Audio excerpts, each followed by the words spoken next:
Prime Minister Boris Johnson and his Conservative Party, they won a landslide election victory. It was huge. They won everywhere, in southern England, in Manchester, in Sherlock-upon-Watson, and East Narnia, all the places.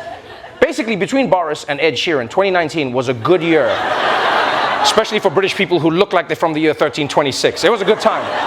And it was such a commanding victory that people thought Boris Johnson might become the Prime Minister who was up there for a decade. Which would be amazing for Britain's first human broom. But then, Boris started getting caught up in scandals, right? He botched the COVID response. Then he got caught throwing a bunch of parties while the rest of Britain had to be in lockdown. And then he hired people who he knew were alleged sex offenders. And of course, there was that time when he showed up to Parliament wearing a T-shirt that said, "The carpet matches the drapes," which was totally inappropriate because it doesn't. He combs the carpet. So, finally, last month, he was forced to resign in disgrace. And yesterday, he gave the greatest farewell speech of all time. Boris Johnson facing Parliament for one last time as British Prime Minister, as only he would. Johnson defended his record in his farewell remarks. He also gave some words of advice to his successor. Number one, stay close to the Americans, stick up for the Ukrainians, stick up for freedom and democracy everywhere.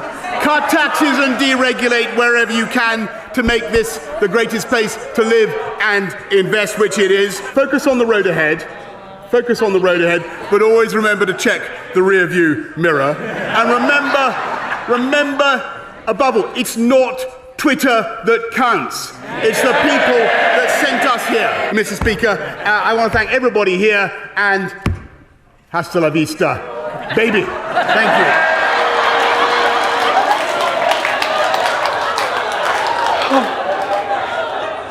Hasta la vista, baby. This is the land of Shakespeare and Jane Austen, and the quote Boris chose was from the Terminator? I mean, I guess that shows you the power of American culture. Even the Prime Minister of the United Kingdom is like, farewell and Godspeed. The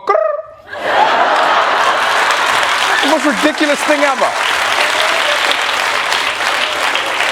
And I don't know if you saw, like, the speech was weird, the whole thing. In the middle, it looked like he just started giving random advice about driving. Focus on the road ahead.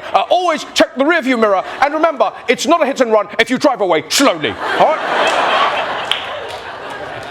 It's also like, normally when you're giving a speech, especially about resigning or being fired, like, surely you want to make people regret it.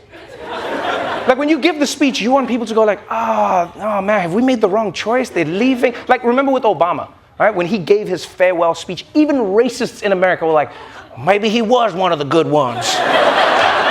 But this guy gives a speech, you're like, yo, how did he get the job? Like, did he win a contest or something? Who is this person?